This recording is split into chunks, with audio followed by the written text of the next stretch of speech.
Hello, good afternoon, everybody. This is Isabel Dol Ngobo. I'm the international media correspondent for TV Africa, and I am so honored and so proud today to standing next to such a great icon and a legend. And especially in the time, during this time now that we're going through this whole civil rights 50th jubilee, this is my grandest time right now, this moment. And I have got with me here Mr. Lou Brook. I'll say that better than you. Well, I played Major League Baseball for 19 years. I was in 3 World Series. I set some records. And aside from that, my start, that jump start for me, got started with fire in the belly to do more. I got started with the civil rights movement when I was just a kid.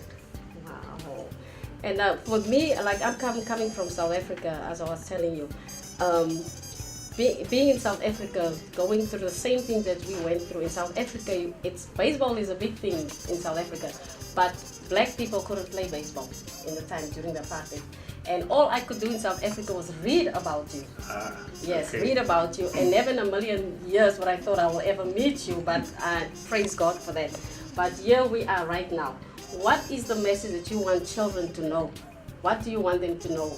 Every kid that's got a dream out there that wants to be like Mr. Lou, what do you want them to know?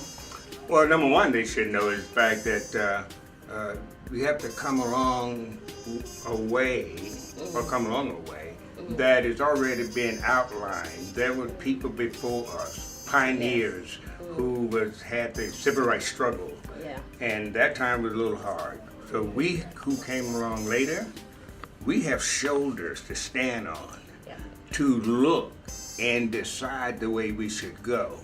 That is the freedom that from civil rights that is all over the world, that we can now claim which way we're going to go by standing on the shoulders of the pioneers who came before us. Like in South Africa, Nelson Mandela, when Nelson Mandela came out of prison, and we had a sport also called rugby, and it was again white domination in that sport, and they wanted to win the World Cup.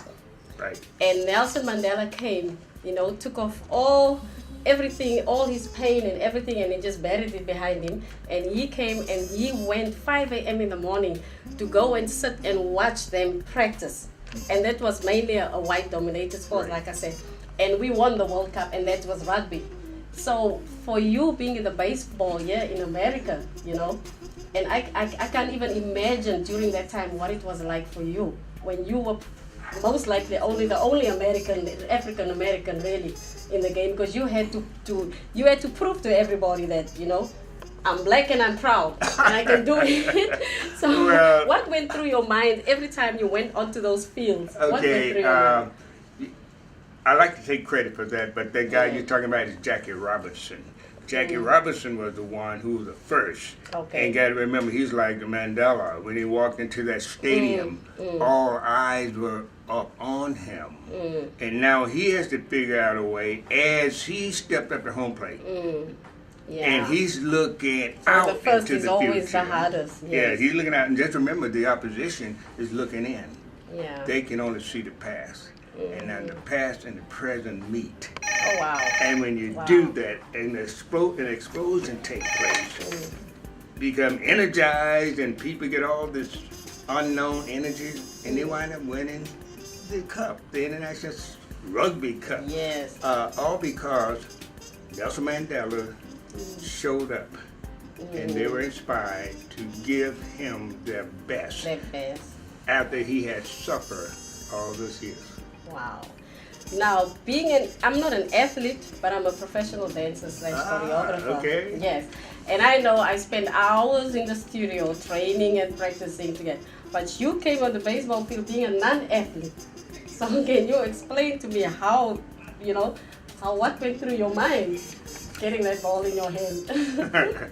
Well, I played a little ball in high school, and ball players, you get selected as being a candidate or a prospect for the pros based upon somebody else's judgment. So those who judged me really didn't do a good job, because once I had the opportunity, I had the same ability as those they had chosen. Okay. And so therefore it became for me to do what I do best. Just go and put your best foot forward and go for it, and don't even think about the reason that you weren't invited. Just think about the reason I am here, and now I need to I made that turn. I made that team. Now I need to show them my best. Yeah, your best, and that's the message really that the kids must remember, that always give your best. And I like what you said. It's not about the reason why you were not invited. I am here right now. I am here, so it's my turn to show. I'm going to do my best, and you can only go further and further with showing your best. Now the Trumpet Awards. Miss Clayton, I love what she's doing. I know, like I always bring South Africa back, because I feel that, that relationship between South Africa and America, there's a lot of history between us. The only thing that divides us are the oceans. It's the time. Yes, and the time. Yeah. And I know our President Nelson Mandela and our Archbishop Tutu also got this honor that you're going to get today. And at the Trumpet Awards. And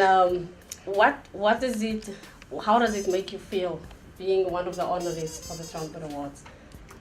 Well, I'm deeply honored, and I have a deep respect for those who came before me. As I said before, the Mandelas, the Martin Luther Kings of the world, the Jackie Robinson of the world. These are the men who paid a price, and the price they paid did not guarantee us the future. It was the performance of those who come in behind to stay connected, to show and erase all of those things that people use as a crutch what you can't do. So all of a sudden, here's the world is focusing on a black man on things that he can do. Wow. And that became the focus. Wow. So now, what are you currently doing right now? Currently, I'm a minister in the gospel, and I do a lot of work around the country on behalf of patients and doctors for diabetes. I'm a spokesperson, and I talk to them about how to manage an illness that may be detrimental to their lives. Yes, because health is very important. Health is our wealth, and being an athlete yourself, it doesn't matter how much you know the game, but you still gotta go out and physically do the game.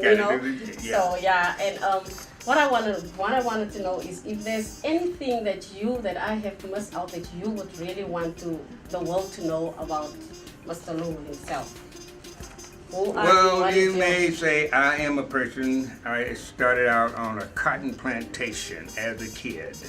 And as a toddler, I heard about baseball, and it became a dream. However, I don't know where the dream's going to lead me. And then, therefore, you look at those who come before you, who look like you, and what do?